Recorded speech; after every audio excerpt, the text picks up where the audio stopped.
Welcome, everybody, to our newish time here on Shoot the Gap, the IDP Fantasy Football podcast for fantasy and frames. I'm your host, Jorge Edwards. This is Justin Taylor. We are here to do a little continuation of last week's episode where we were talking about the ins and outs of doing a startup in IDP Fantasy Football. Well, since then, we've conducted our own little social experiment where we had a IDP startup mock draft take place, where several participants, they basically signed up for the mock draft, and we had certain conditions that we'll tell you about a little bit later. But you know what? Before I get into all that, JT, let's get into this.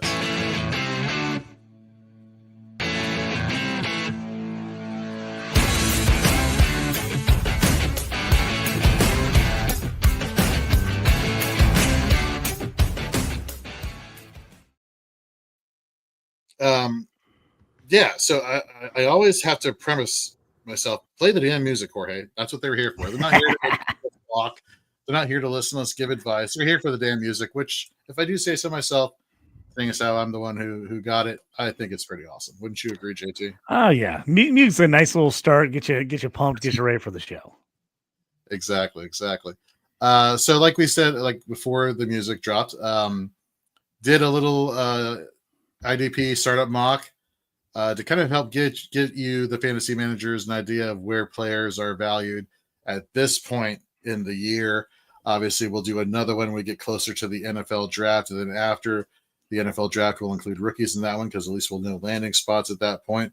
But I think it's important to get an idea of just like where the value is. You know, if you're a hardcore degenerate dynasty fantasy football player who likes IDP, well, you're probably doing a startup at this point.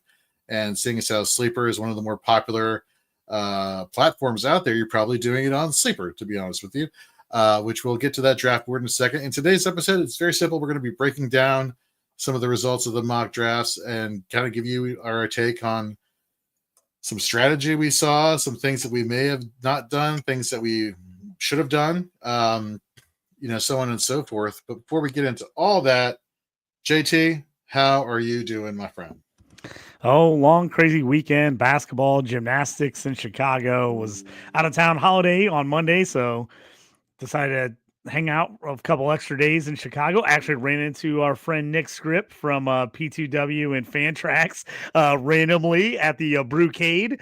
He was in there with his daughter, and I was in there with the kids, and we were eating lunch and hanging out. So it was kind of nice to randomly run into him. I don't see him very often because we're a couple hours away from each other. So that was nice. Got a couple days hanging out with the kids, but I have to be honest, they wore me out a little bit. I didn't get a lot of sleep. Sleeping in the hotel room with everybody is never great for me sleeping, so I didn't get a ton of sleep.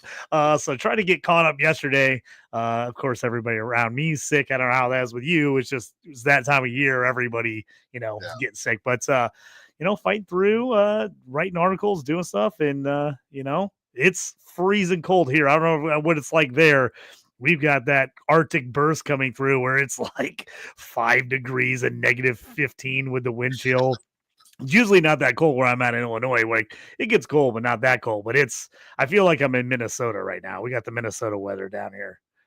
Yeah, it is deceptively cold. You know, we'll have the front door open and with the screen with the the not the screen door, but the other door. Why can't I think or talk right now? But you get what I'm saying.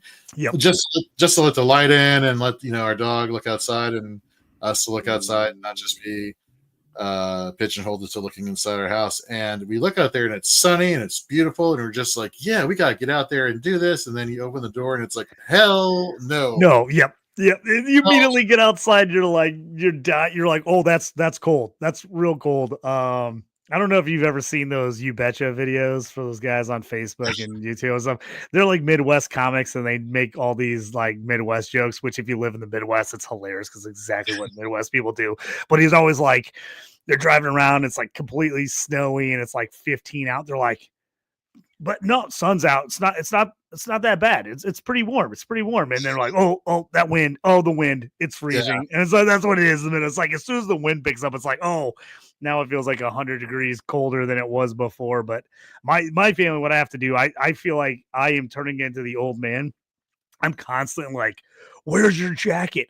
Why don't you have your coat on? And like, because literally, my girlfriend and her daughter and my son, like every time we leave the house, I have to be like, guys, it's the middle of winter. Where's your jacket? And they're always like, oh, well, it's not that big of a deal. Like, and I'm like, it's still February. It's freaking cold. Like, I don't care if you're only out for like 5 minutes. And then I constantly have to give the dad talk of like, what if the car breaks down? What if we run out of gas? What if something happens and you're stuck in the car and now you don't have a jacket on, you're freezing? I'm like, stuff that my dad had to tell me when I was a kid that I was like, this is ridiculous, Dad. I don't need to know this. And now I feel like I'm like just repeating it all. And I'm like, God, I'm such an old man now. But it's like, I'm like, you guys got to wear jackets. It's the winter. And I understand when I was a kid, I hated wearing a jacket. I didn't want to wear pants. I always wanted to wear shorts. I wanted to wear basketball shorts everywhere I went. I used to get yelled at school. They're calling home, call my mom. What's wrong with JT? Like, why won't he wear jeans? She's like, I've tried. He just won't do it. So I understand. I was that kid too. But it's just a constant of me having to tell everyone, where is your jacket? Where's your jacket? And then this weekend, they're like, oh, it's freezing. I'm like, yes, put your jacket on, warm the car up. It is ice cold outside. Yeah, I'm still that kid because I do once a week, like on a Monday, if I know the entire week is going to be cold, I'll wear the jacket on a Monday, and then when I get to work, I fold it, and I put it, at least I fold it, and I put it in the trunk of my car, and it stays there the entire week. Why? Because in the winter, fall, whatever it is, when it's cold, I go full Bill Belichick mode with the hoodie, and I just rock with the hoodie and the jeans and the t-shirt and the tennis shoes, and that is my uniform. And every day they're like, "Oh my God, what if you got pulled over?" I'm like, "I got my hoodie. My hoodie can keep." Well, at least you got it in the car, man. You got coodies. At least you got the coat in the car. That's what I'm saying. At least it's there. Right. Even if you don't have it on all the time, at least it's there. So, yeah, not something I want to be doing every day is complaining about people wearing jackets. But then I feel like I'm finding myself constantly do. But I also complain about it because everyone's always sick, and then they get me sick. So then that's what makes me upset. Is like, you guys are getting sick, and you're going to get me sick, and that's why I'm upset. It's like, knock it off, please. Yeah, exactly.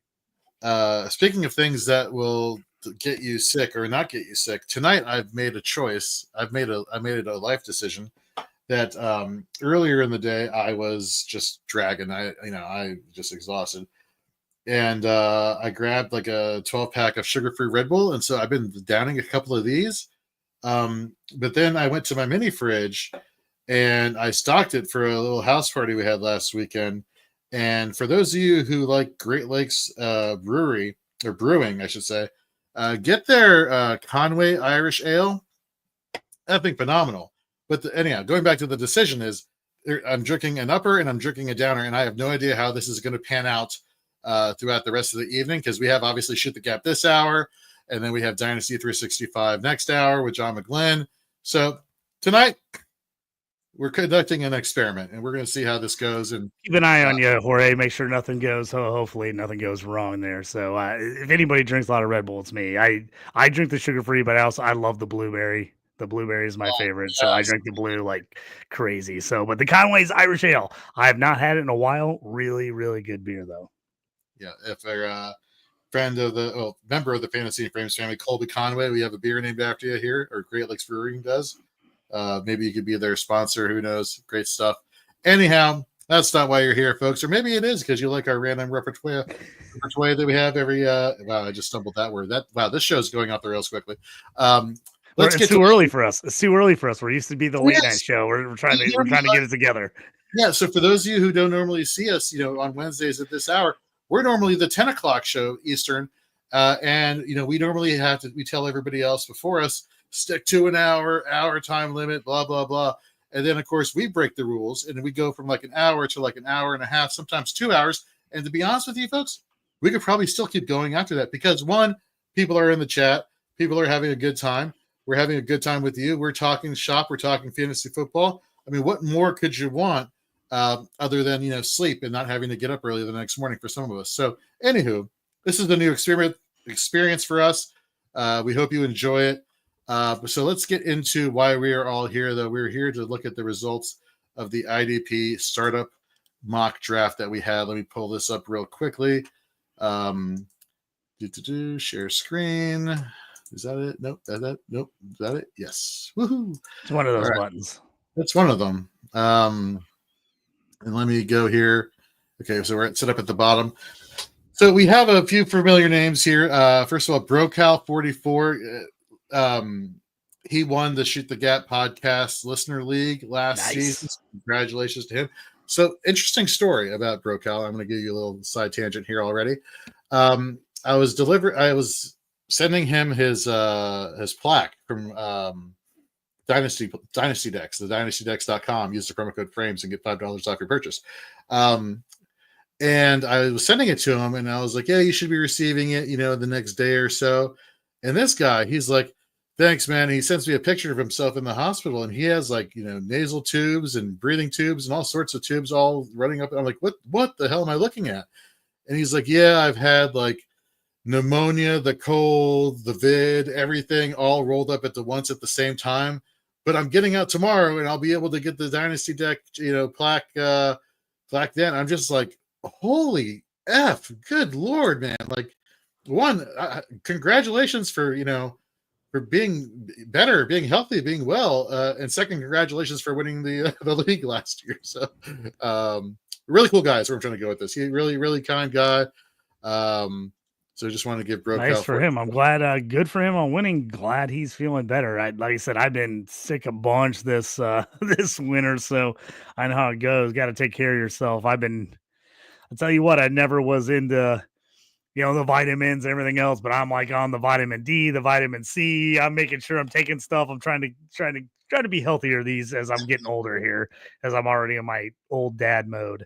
So I'm trying to be a little bit better these days. Oh yeah, one sniffle and it's like, oh, where's the emergency? Where do I get my Alka-Seltzer Plus? Exactly.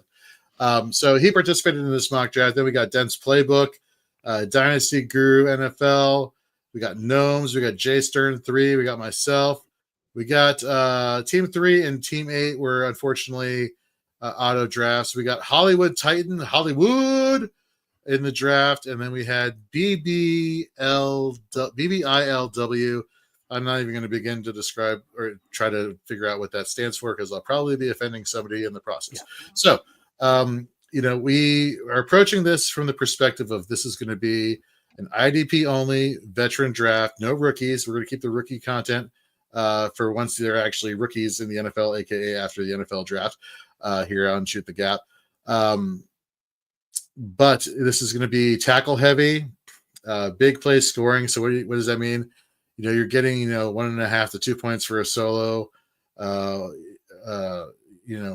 point to 0.75 points for assists to tackles. Then you're getting 5 points for interception, 5 points for a sack. And so we're giving all the positions basically a ton of value here in this mock draft. And so with that in mind, everybody assembled their teams Avengers style the way they wanted to. And so we're going to kind of give you all a taste of just what it's like to do a startup at this point in the season, or I should say at this point in the year, so early on. And JT, you and I were talking about this very point, first of all, that we're going to start off with. Look at the ADP. Look at your ADP, especially if you're on Sleeper, because I guarantee you it has not been updated since heading into last year's. Absolutely, you're looking at August last year ADP. So if you get a chance, if you're going to do a startup this early in the year, which I did a couple last year, I've held off on any startups so far this year, trying to get myself a little bit of a break in between here. But go in if you get a chance to rank guys and move guys around. Do it in advance because I guarantee there's guys hiding that you definitely would be taking if you realize they were in front of your face. They're way down the list, and there's a lot of guys ranked way higher than this type of season they had this last year. That once the ADP starts panning out, you're going to see a lot of these guys fall ADP wise because they did not have great seasons, not necessarily terrible seasons, but not great seasons and shouldn't be drafted as high as they are right now with the ADP. And conversely, you're going to see some players that, are low in ADP, kind of climb up there. A player that was not drafted in this draft, which is my fault because I had him queued up and I went with his teammate.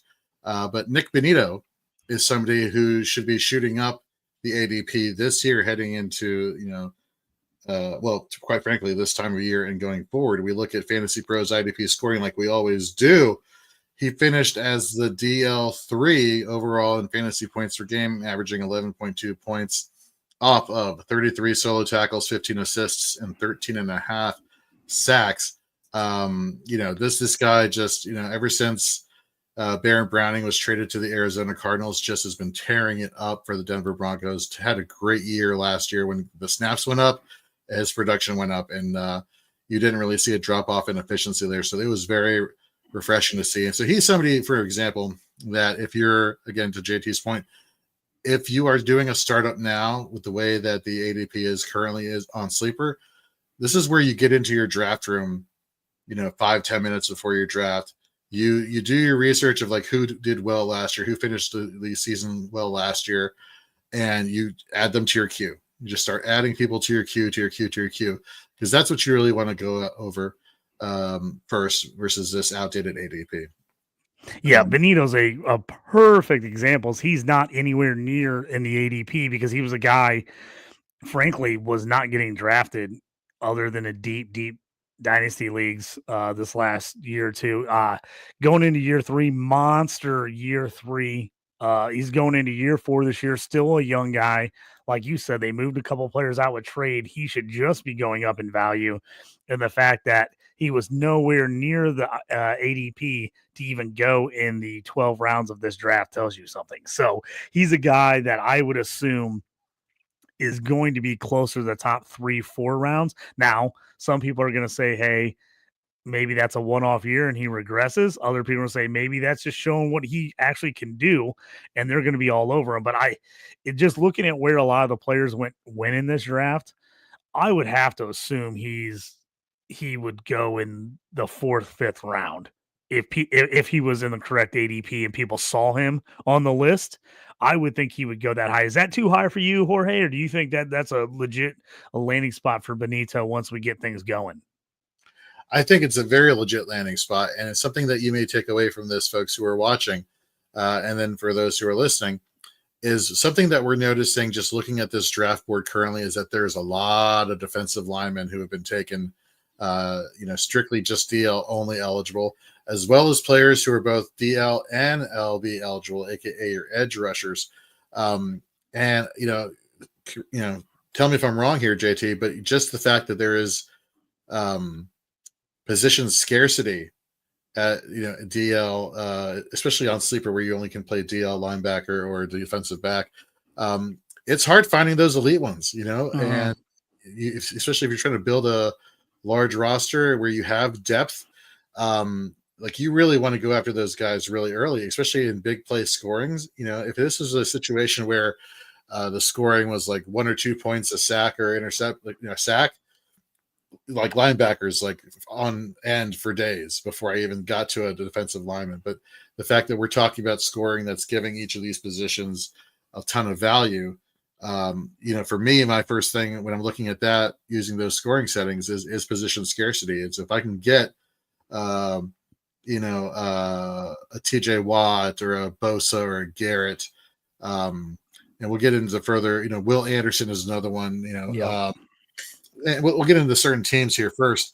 But I kind of want to. Well, Jorge, before you jump in, I was going to say, we always talk about this, but it's always worth remembering. Look at your setup, your team setup, like your league setup, your scoring, how many roster spots. And the reason I say this, on my fantasy league, I'm in a bunch of deep leagues where we're at 40, 50 man rosters. So it's not quite as important. And we usually break down and do defensive tackle plus cornerback as opposed to just D-line, linebacker, DB. But I'm in some sleeper leagues where we only have 15 bench spots, and that's offense, defense combined. That's not very many bench spots in a dynasty where you're starting 6 to 8 defensive players and 10 off players. I mean, you're looking spot. So I will tell you, when I'm in those leagues that I have short benches in dynasty, because I mean, nothing's worse than dropping dynasty assets you want just to make sure you have guys to play on bye week and injuries. Right. I really target guys that are linebacker, D-line, coast spots where I can play him in two different spots, because when I have those shallow weeks and I need to move a TJ Watt to linebacker to cover, or I need to take a guy that would, maybe would play a linebacker, use a D line, having the availability to move those guys back and forth in position is nice. Because another one I was going to say, like a Josh Metellus was big one for me last year, because he could play DB / linebacker.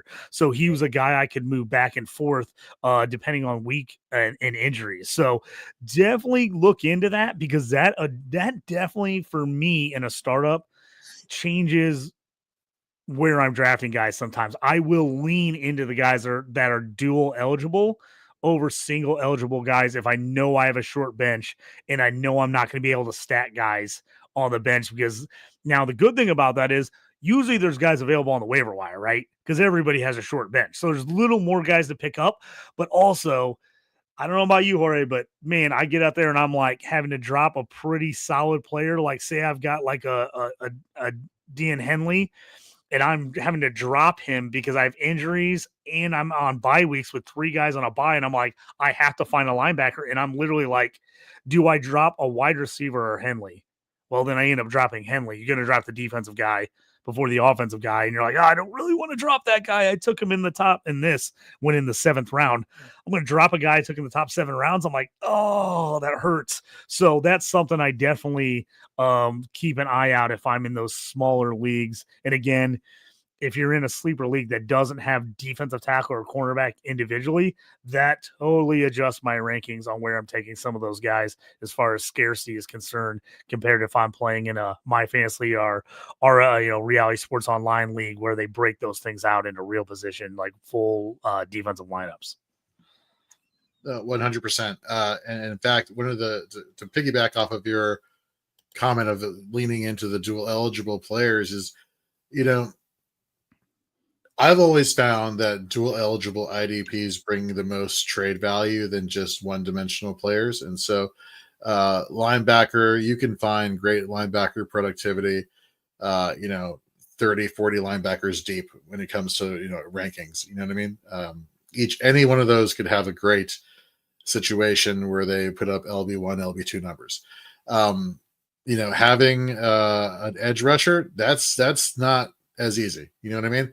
And so having that position where you have a DLLB eligible player, especially if somebody goes heavy into linebackers off the start, they're going to be needing help at defensive linemen. So you're giving them a 2-for-1, or you have the potential to get 2-for-1 value back because of that dual eligibility there and what you're asking for. So I love that. I love that take. Just get the dual eligible players. Let's look at some of these players and let's go around the first few rounds and see anybody that popped up. So just for those listening and those watching, starting with the 101, and again, there's 3rd round reversal because of the startup nature of the draft. We had Micah Parsons at 1, Andrew Van Ginkel at 2, Max Crosby, Foya Oluokun, Aiden Hutchinson, Roquan Smith, TJ Watt, Zaire Franklin, Nick Bosa, and rounding out the top 12, Myles Garrett. Who for you jumps out the most, or what position I should say jumps out the most for you, as well as the player itself? Well, Van Ginkel at 2 was a little bit of a shocker for me. I really like him. He had a phenomenal year last year. What was he number? I think in Fantasy Pros, didn't they count him as a linebacker? So that's a little bit different. Yeah, let me pull it up right now. Yeah, if you look at their score, I think they count as a linebacker, but he was right at the top. So it's a little surprising there. I like him a lot as a player. I'm not sure I'd take him at 1-2, is my only thing. Now, granted, he does get a lot of takeaways. Now, those things go from season to season, but man, he was just a machine as far as that was concerned last year. So him at 1-2, I like him. I don't know if I went that high with him. Aiden Hutchinson at 1-5 is interesting because of the injury. He's a stud. You got to think will come back from that and still be good, but you just never know until you see a guy come back. So while I think 1-5 is easily a good spot for him, I will be in a startup. I would be slightly worried. Oluokun at 1-4. Now he's been a beast. We saw some drop off last year. for me in a startup, taking him in the first round. Now, he was a first round take like the last probably 2-3 years. I don't know if I want to take him inside the top 5 here. I think I would have been leaning a defensive lineman. I would have probably leaned a Bosa or a Garrett here. Now, the question for a lot of people is going to be how age averse are you? Because we're getting the Crosbys, the Watts, the Bosas, the Garretts are, they're not as young as they used to be. They're all getting into those late 20s, which can still be very, very, very productive. The question is how if you're taking a guy in the first round, obviously this is only IDP, so we're not counting offensive guys here. But if he's going to be your top IDP guy off the board, are you worried about that? Jorge, what do you think? I'm not as worried about that when it comes to defensive players. I think they can last a little longer. And again, when it's elite edge rushers, I'm really playing a 2-year game with those guys in my mind. If I can get production for 2 years, if the third year they start dropping off, then I don't feel like I'm drafting these guys for 5 years out on the defensive side. How are you feeling about that when you kind of look at your guys early on in the draft? So that is a great question, and it kind of ties into what we were talking about last week, which, folks, if you haven't watched or listened, you can go over to our YouTube channel and watch last week's episode, as well as now subscribe to the Shoot the Gap podcast on Apple or Spotify or wherever you listen to podcasts. We'd appreciate you to subscribe there and let us know what you think. Before I answer your question, though, I want to go back to Andrew Van Ginkel, who was clumped with linebackers last year. In fantasy points per game, he was averaging 13.1, which had him tied for LB 17. Now, if you were to throw him in the defensive lineman pool at 13.1 points per game, that would have him at DL2. So huge difference. So if you get him where he can play that dual eligible D line LB, I like it better. 1-2 is probably still a little high for me. But it's still you're like, again, if you're getting a guy that's dual eligible and you can get him to play there, great. But you also have to pay attention that if he is in your league and he's only a linebacker, to me, then it's a way overdraft for him if you have to play him at linebacker. So pay attention to those things because, again, not every format's the same. And make sure if you're playing in a new startup league, ask your commissioner whether those things can be changed or not. So I will tell you, in my Reality Sports Online league, I have leagues where wherever they're started at, the commission says those guys are staying there. I'm not moving them. Where I do the opposite. If you point out to me that a guy is an edge and they have him listed as a linebacker, I will change him for you.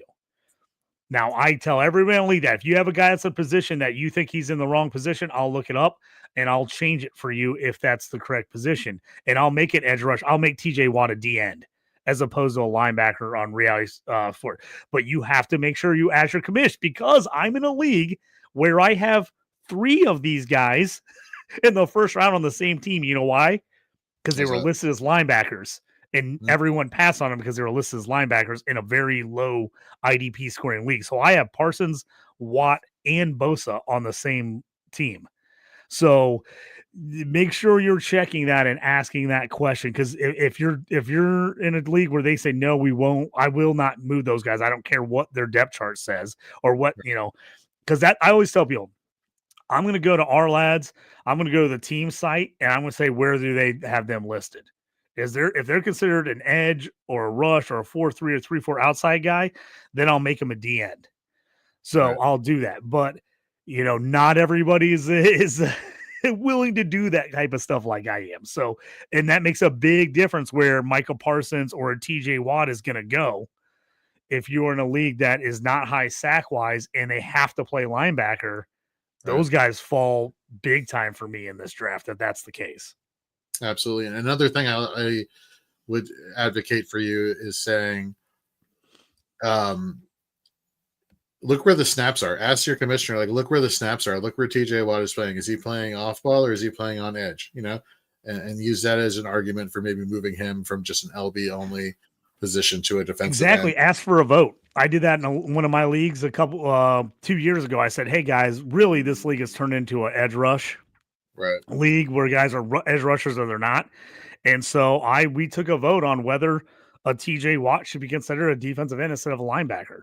And obviously that changes his value a ton if you can play him at DN instead of linebacker. So we voted in my league and I made the changes in those leagues appropriate. But other leagues, I'm pretty sure on Sleeper you can't adjust what anybody's position is. So, but some of the leagues you can. I know on My Fantasy League and I know on Reality Sports Online you can change their position. So, always something to be aware of, especially if you haven't played a lot of IDP in the past. You don't want to get burned thinking you're getting a great steal on a guy, and they're like, "Oh no, you have to play that guy at linebacker, and he gets 2 tackles a game." Right, exactly. For those of you, all 100 of you who are tuning in at this point of the season, thank you so much for watching. For some of you who are new to the world of IDP Fantasy Football, if you have a question, and honestly, it doesn't matter what question it is, regarding IDP, drop it in our YouTube chat, drop it in our Facebook chat, drop it in the X chat on Twitter or Twitter/X. We'll be happy to answer your questions because this is kind of what we enjoy at this time of the year. We like getting back to basics of talking about IDP, what makes it so fun, strategies behind how to play. I think this is a great time of year for that, and I think you all, listening to our content and watching and reading our content, will get an appreciation for that as well. So thank you all for tuning in. Now, to get back to what you were saying as far as being age averse versus being okay with the older people, going back to what we were talking about last week, what I think is different about IDP fantasy football, one of the many things that are different between IDP fantasy football and the offensive side of the ball is, unlike on offense where you're like, oh, they're reaching that magical age where they start to fall off the cliff, 29, 30, so on and so forth. That's not the case for IDPs. IDPs can have longevity way into their early 30s. And so I'm not concerned so much with a TJ Watt or a Bosa or a Garrett. Garrett, however, he went 112 in this mock here. I actually really like that, and I probably, if I was the manager targeting Garrett, I would have hoped that he would have fallen to me in the second round. To be honest with you, I'm a little concerned about the injury starting to pile up here, just a little bit for Myles Garrett. But when he's on, he's on. But like you were saying, like a guy like Watt or Nick Bosa. Let me just clarify that, not talking about Joey Bosa because that's a whole other can of worms there. No, I'm not age averse with my first couple round picks. It's really, for me, my strategy, and I'm sure we'll get into it as we talk a little bit later in the later rounds of this mock draft, is I went, dual eligible and younger. I do get younger the further I go in a startup for IDP because I do want to build that depth. I want to build, obviously, like you would on offense. You want to get your players and your rosters balanced so that they can have the longevity for the long term, not just for a 1-year victory and then you're screwed having to rebuild. So yeah, that to answer your question, I have no problem going older player there. Aiden Hutchinson, that is a tricky one, right? So there was all this talk that had the Lions made the Super Bowl, he would have been good to go, right? How much of that is talk? How much of that was legit? I don't know. Okay, but let's just say modern medicine has come a long way. I bet you he could have played. I don't think they would have played him a lot. I think they would have played him just to say like he got the chance to play in the Super Bowl. But I can't imagine they would have been running him out there like on 90% of plays. Like my guess is he would have got like 15, 20 snaps maybe if he could have gone.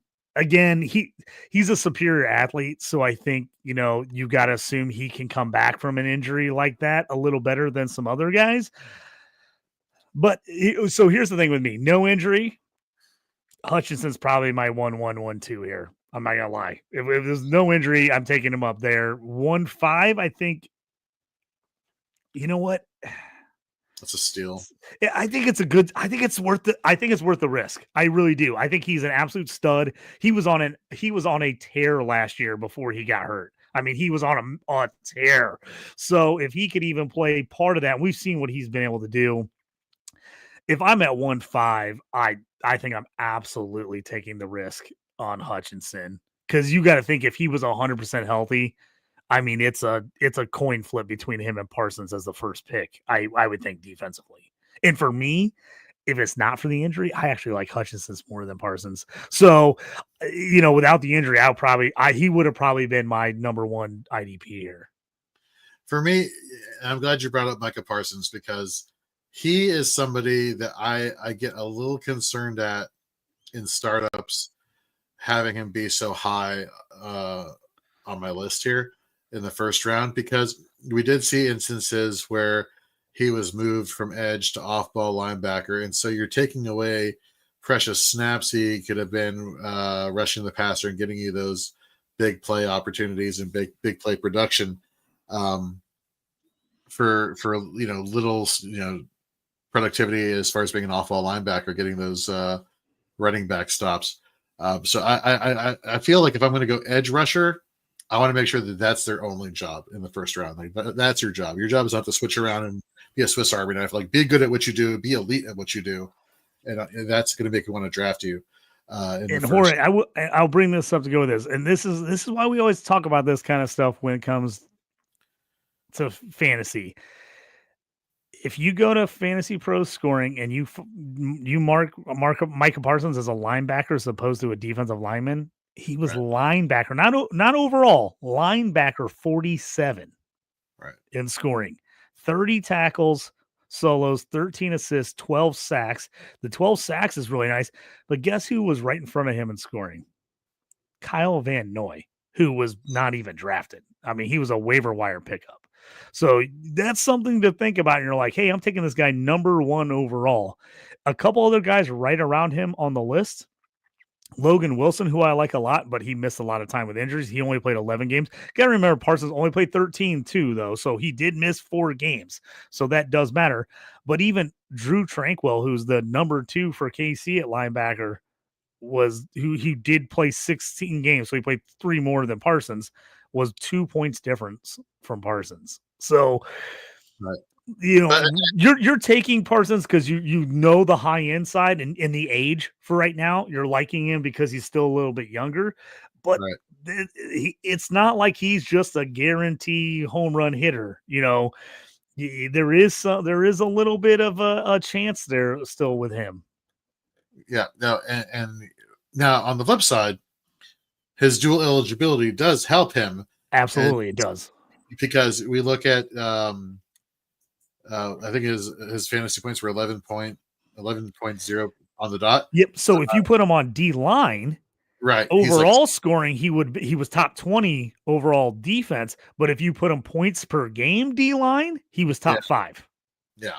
So, again, it's very tricky, and IDP can be very tricky for a lot of people in different leagues. Like JT was alluding to, like some leagues, he's listed primarily as a linebacker. Boom, he's locked into the linebacker. That's how we're going to count him. Well, then his value drops a lot, right? But if you give him that dual eligible, or he gets clumped into the defensive end conversation, now his value shoots up a lot. So again, a lot of this depends on your scoring settings, but I digress. Going, instead of going round by round, I kind of want to go like team by team, if you don't mind here, JT. And I want to go to Hollywood. Yep, he had one of my favorite starts, so I'm glad you're going with him. I was looking at his team. I loved his start in this draft. So we talked about how defensive lineman is a very scarce position for IDP fantasy football, regardless of scoring setting, regardless of anything. Hold on, we got a comment here from Out of Rhythm Fantasy. What's going on? Is this just all defensive league or no offense? That is correct. We will be doing on our next show, which is going to be at 10 p.m. Eastern on Dynasty 365. We're going to be breaking down, along with John McGlynn, an all offense startup. So for Shoot the Gap, our IDP show, this is going to be strictly defense in this mock. So thank you very much for the question. And you know what? Stick around. Maybe you'll learn a little bit something about IDP, or if you don't. Well, and later on, the Stu with JT Brew later in the year, I am going to do a rookie IDP startup, or not startup, but I am going to do a rookie one with rookie defensive players in there. Obviously, we're not doing that right now because none of the defensive players are even in the system on Sleeper. So that one's going to have to be, usually they don't put the defensive guys in until after the draft. So it's going to be down the ways a little bit, but that's something that's one of the number one things I always get hit up with is, what about rookie drafts with IDP players? Because that's not something a lot of people see, but that's something we'll do on the Stu JT Brew, and then we'll probably end up doing the draft there, but we'll talk about some of that stuff here on Shoot the Gap as well once we know where some of these rookie defensive players are going. Yeah, out of Rhythm Fantasy. Really? After the draft, that really sucks. Yes, it really sucks. Complain to Sleeper for us. Join us on the they're always the IDP guys are way late to get added. I mean, it's way late. And usually I've had leagues that do IDP and we've had to push back the draft because they want to do the draft right after the NFL draft and the IDP guys are not in there yet. So we have to move it back or use kickers, which if you've ever used kickers, it's a huge pain in the ass. So I'm one of those people, I just prefer to be like, let's just move it back as opposed to trying to use kickers and then figure out what guy is what guy. But to make a quick segue here, we got a lot of shows here at Fantasy Frames in case you haven't put it together yet. John, McGlynn, and JT, they do Dynasty evaluation, which can be found, during the days here on the Fantasy and Frames channel. We got Fantasy and Frames Wednesdays with Fourth and Frames, our redraft show, Dynasty 365, Dynasty, Shoot the Gap, IDP. We got the Waiver Wire show on Tuesdays. We got the draft show, and we got a lot of shows. The kickoff show every Sunday morning. I mean, you name it, we got it, and we're here to help you all, however we can, and then have fun along the way. But I digress. So let's go to Hollywood's team here because, again, we were talking about position scarcity, especially at defensive line. And, boy, I mean, Nick Bosa, Will Anderson, Danielle Hunter, DeForest Buckner. I mean, he starts off, I think, with Nick Bosa, who I think is a solid end of first round pick there. To be fair, I could have taken him a couple spots earlier in the first round. I'm okay with where he went. And then to get Will Anderson, like the second. Yeah, to get Will Anderson at 2-2, right, to me is pretty wild because he's a guy. Honestly, I would have considered him over Alokun and Roquan Smith at this point, and maybe even Franklin. Like, I know those guys are tackle machines, but they're getting up there in age a little bit. I definitely, when I'm seeing a little run on defensive linemen, plus in Sleeper, I'm pretty sure Anderson's D-line linebacker eligible. Tell me if I'm wrong there, but I think he might be a dual eligible guy as well.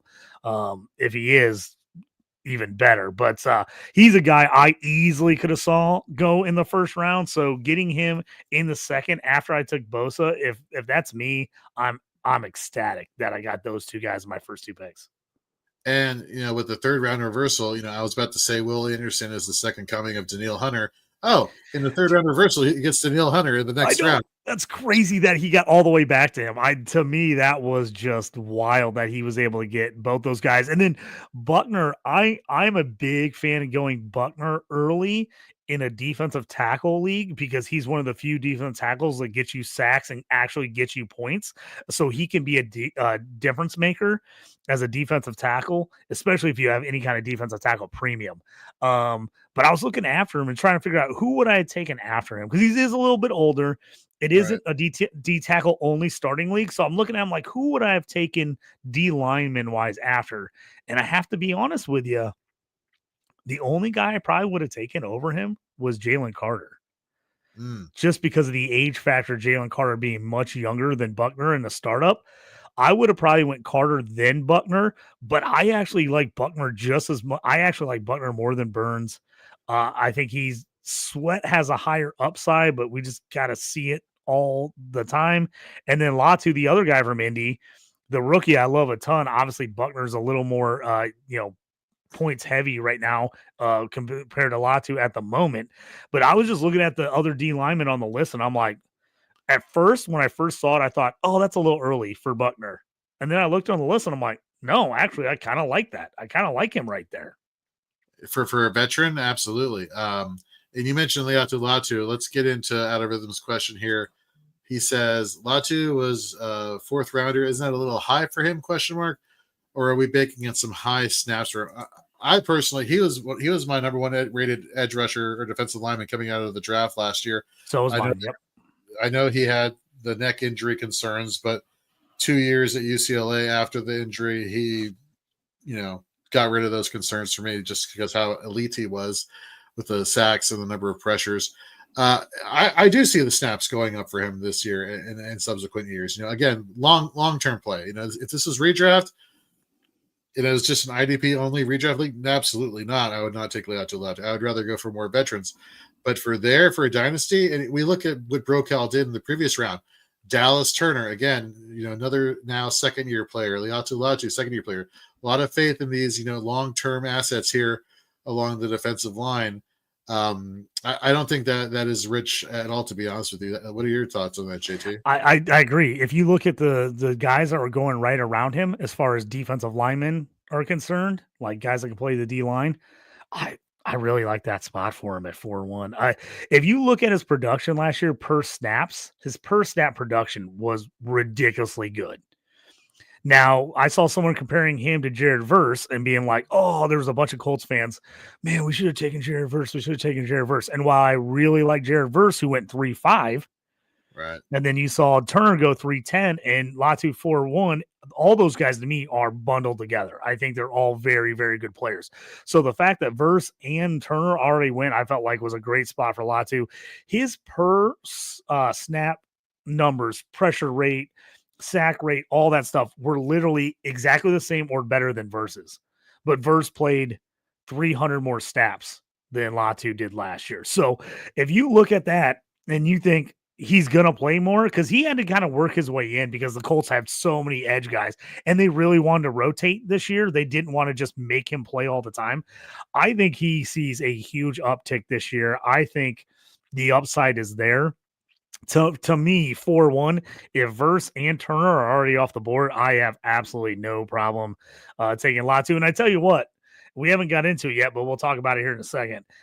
There was a lot of DBs that went too early in this draft. I would expect Latu to go earlier if you got rid of all these DBs that went early. I think he even goes. He probably should have went in the third round in this league, but I don't think that's too late at all.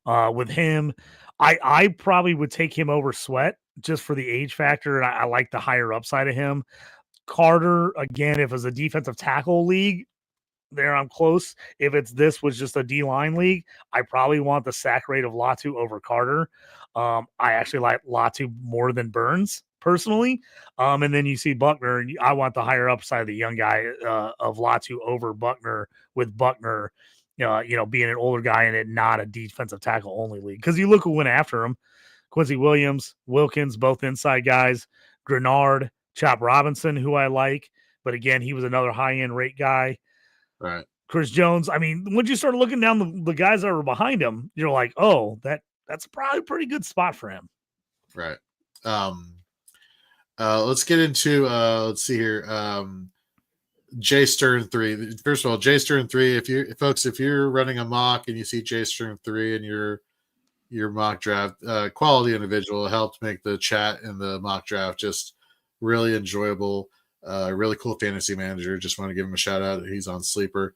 He starts off with Roquan and Ernest Jones, and I want to drop the parallels between him and I because we're picking back to back.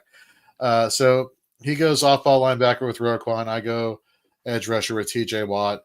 He goes Ernest Jones, who we talked about a lot last year, JT, on Shoot the Gap, with him going to 3 different teams in the span of 2.5 months.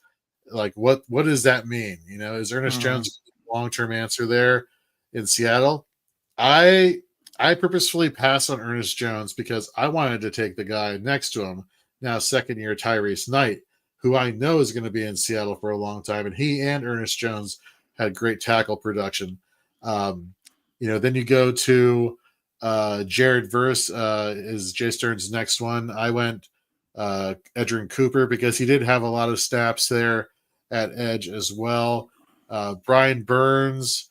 Then I went Nolan Smith. First of all, a huge fan of Nolan Smith.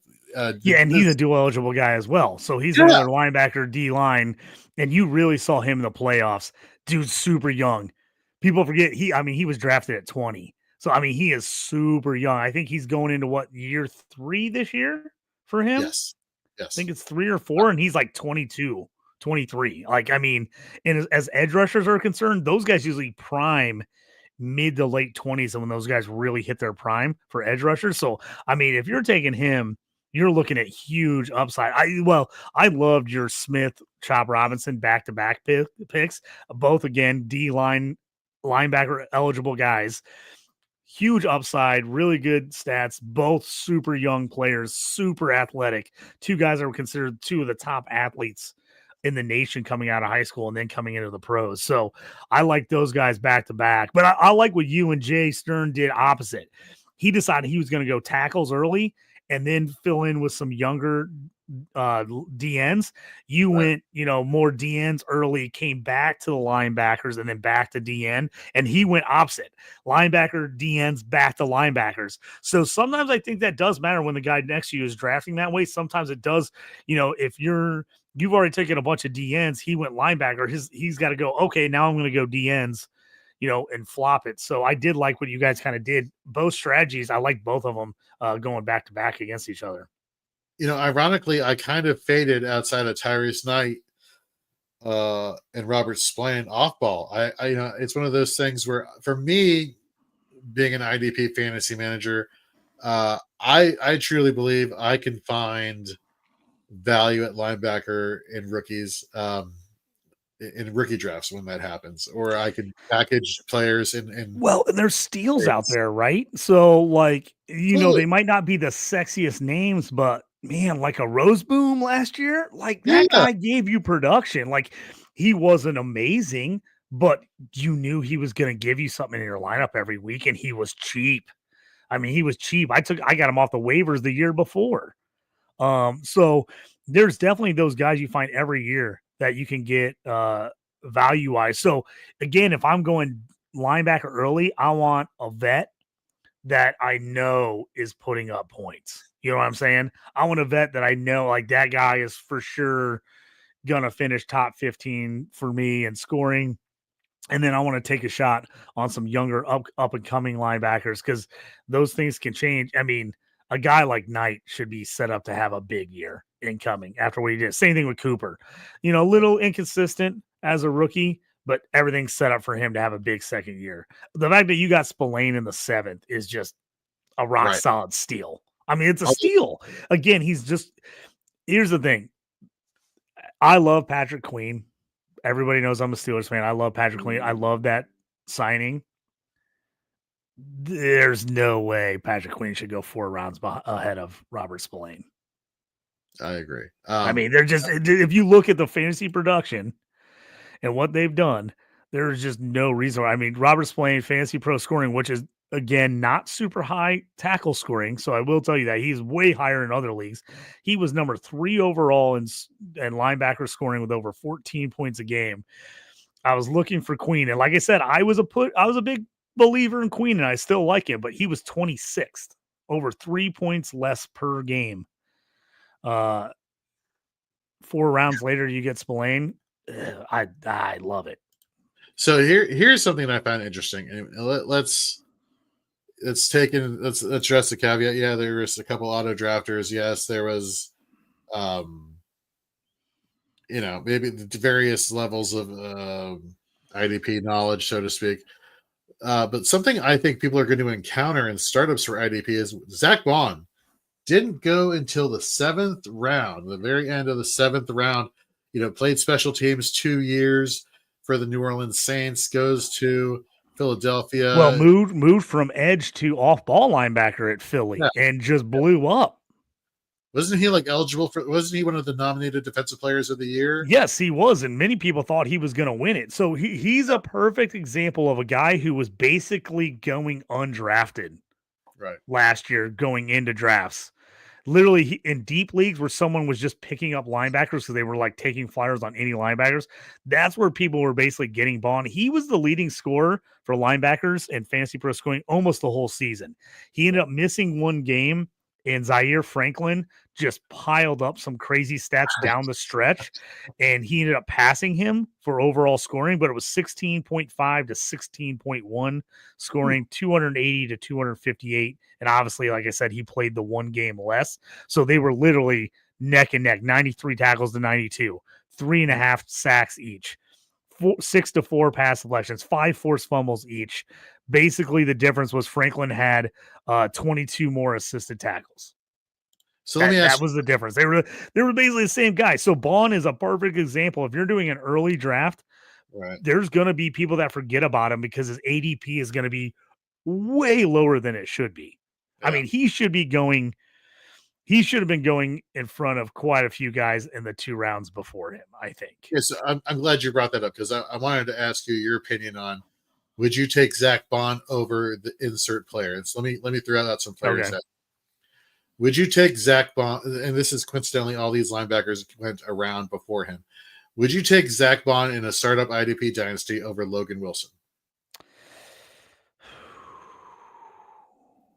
I probably would take Logan Wilson first. And the only reason I would is I know Logan Wilson. I've had him on my team for a bunch of years, and he's been very consistent.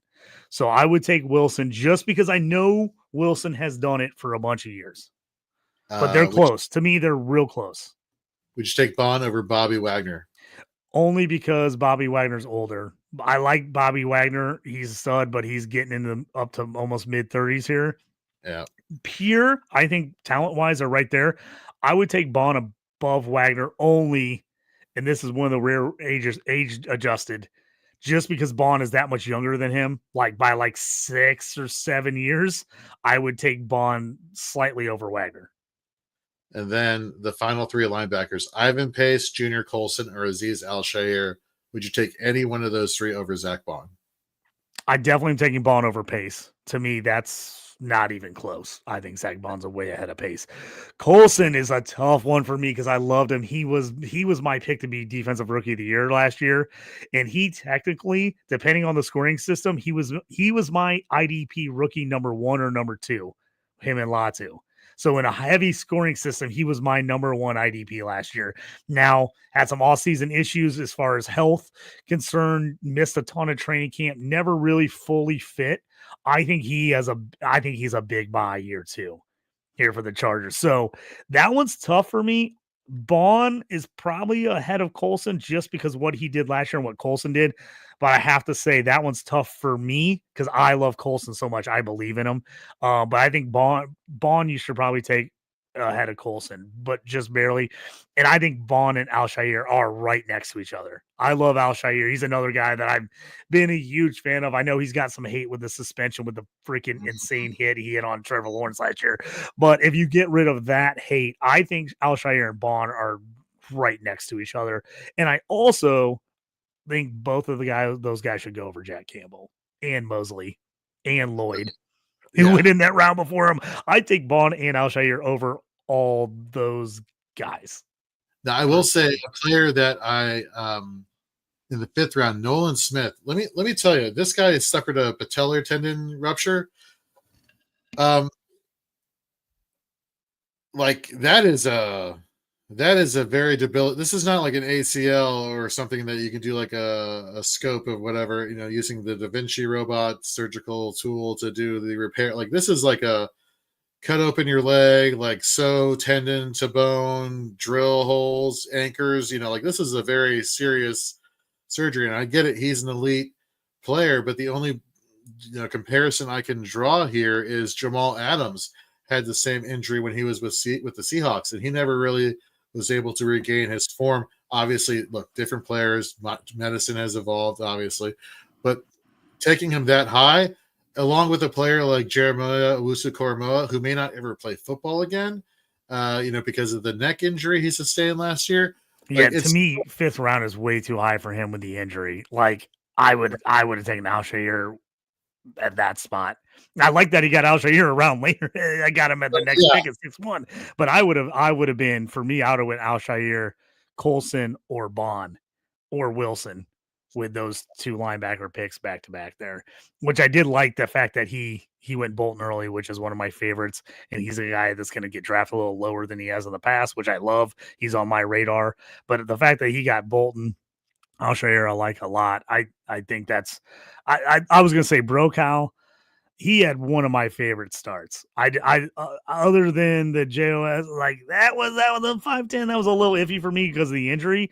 But other than that, I really liked his first 6 rounds. I would have switched out that one pick, but I really liked what he did to get going there. So all in all, I think the things we can take away from this IDP only rookie mock, startup mock at this point in the year is the fact that, look, you got to pay attention to where these players finished last year, depending on your scoring. We like to go off of Fantasy Pros scoring settings. Why? Because you go to fantasypros.com, click on stats for football. Boom, there you go. There's your production right there. You don't have to find somebody's special customized scoring settings on some league somewhere. Like, no, just go to Fantasy Pros. Fantasy Pros, you're welcome. I'll take the check whenever you guys want to send it my way for the plug. Now, that being the case, paying attention to ADP, looking at performances from last year, understanding that the ADP on Sleeper has still not been adjusted because we're just 2 weeks away from the Super Bowl taking place. Not a lot of startups have happened, except for you degenerates out there, to which we salute you. Obviously we'll be doing more of these as we get closer to the draft, as more startups are happening, and of course doing a startup after the draft with rookies. We'll be doing as well. But again, I think that's the big thing, the ADP thing, and then looking for value, really getting to your draft rooms beforehand, really putting those players in the queue like a Zach Bond or a Diane Henley. Yeah, I mean, Blake Cashman going in the 12th was a great steal for Jay Stern. I thought that was great. Rousseau going in the 11th. There was quite a few D linemen he definitely should have went ahead of. Dexter Lawrence got the injury at the end of the year, but him going 11th there was late. I mean, he was an absolute beast this year. I would have taken him over a few guys. The one takeaway I took here, and again, you and me are usually two of the only people in IDP spaces that are pro DB. Most people just are like, screw DBs, don't ever take them, wait till the very end of your draft. They're basically kickers for most people. That's just disrespectful too. It is. I think DBs matter. So I like DBs, but I think DBs went way too early in this. Yeah. Now, granted, some of them went to the auto draft teams, right? But Sauce Gardner, there's no way he should ever go in the top 4. I don't care where his ADP is rated on Sleeper. He's a shutdown corner. He should never be going.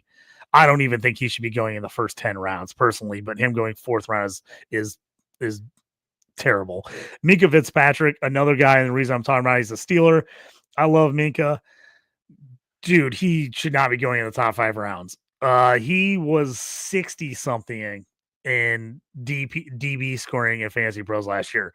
Good player, solid season in real life. I think he played better in real life than he did in fantasy, but he was not getting you fantasy points last year. He was definitely on my fade list more times than not in our plays and fades article.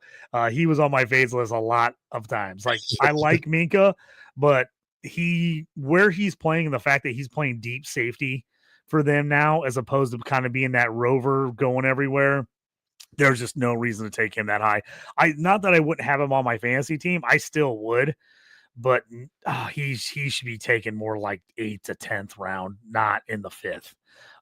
Devin Witherspoon last year was going into it was one of my top DBs.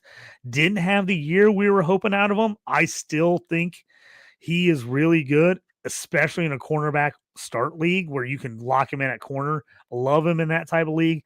I still think the 5th round is a little early. So, some of these guys going real early. I don't mind the order they went. Hamilton 1, Winfield 2, Branch 3. That feels about right for those guys, kind of in that range. I do like a Witherspoon up there with some of those guys, but there's a lot of, Bates is a deep safety. McKinney's a deep safety. And I have him on a million teams. He had a bunch of picks last year. It was great. But definitely some of these DBs could have been weighted. Patrick Surtain, I know he won Defensive Player of the Year, but going in the 7th round, he's a shutdown quarter. He was not scoring you fantasy points. You love the name, Love the name, but IDP wise, he was not scoring you points. So just kind of keep an eye on some of those things. I actually liked what you did better than anyone when it came to DB. You taking Tyler Newman at 8 and then Battle in the 9th. That was my two favorite DB picks back to back, because I like Newman a ton. I think he's going to just be better and better this year. I love Buda Baker. Had a great year last year.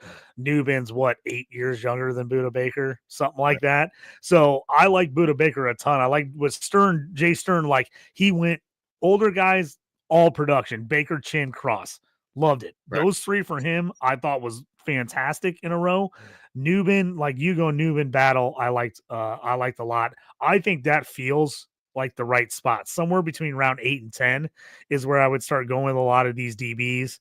Maybe if you're just super desperate to get Winfield or Hamilton, you go earlier. But I just, going higher. You got to think if you're starting 2 D-line, 2 linebackers, I don't want to take a DB before I have those spots filled. So earliest I'm taking DB is 5. And if you're starting 3 and 3, it's probably more around 7 or 8 for me. I just, if you're taking a DB before round 5, I just have a hard time justifying taking a guy that high. 100% agree. And, we talk about, you brought up a good point about some of these players being shut down corners or players in general that are great NFL players, but not for IDP. Next week's show, folks, on Shoot the Gap, JT and myself, we're going to give you each our top 5 players, totally subjective. Reasoning will be provided. Top 5 players we want to walk out of a startup IDP draft with this year. Veterans only. So we're going to be giving you that next week here on Shoot the Gap. And then after that, the following weeks, we're diving into rookies. It's time. We have to talk about some of these prospects and let us tell you what we think about them from a real as well as from an IDP fantasy football. Now we can see the combine. That's a big one. So the combine is going to give us a real nice idea where these guys are possibly going to go. So I definitely think I've got my list of some guys up there, like my top 25 right now are out on DLF for rookies. That list is going to change a bunch after the combine. I got some guys I like from what I saw in college, but kind of getting a better feel of where some of these NFL teams see these guys is going to make a difference on where some of these guys go in my rankings. All right, folks. Well, we didn't go an hour and a half, JT, which is better than our usual. Because we're not the late show. We got to get into the next one, baby. We got to keep it rolling. We can be the late show. We can do the late time for the next show. Dynasty 365 coming up next with John McGlynn. We're basically doing this except offensive only, early startup mock. Before we get out of here, though, JT, anything you want to plug before we get out of here?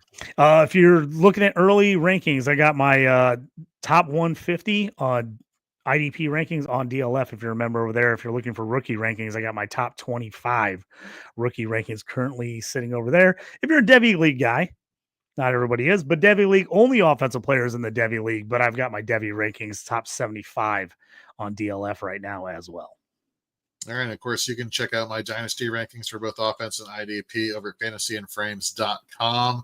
We have more written content coming your way. We have NFL free agency previews for key players out there like a T. Higgins and a Chris Godwin. Where are they going to go? Well, our own Kyle Ziegler is going to tell you where he thinks they're going to line up or land, rather, so to speak. And it's funny I say land because he's actually a pilot. I don't know if you knew this about Kyle. He actually is a pilot, so he's literally going to be landing the plane on some of these good idea there, free agents.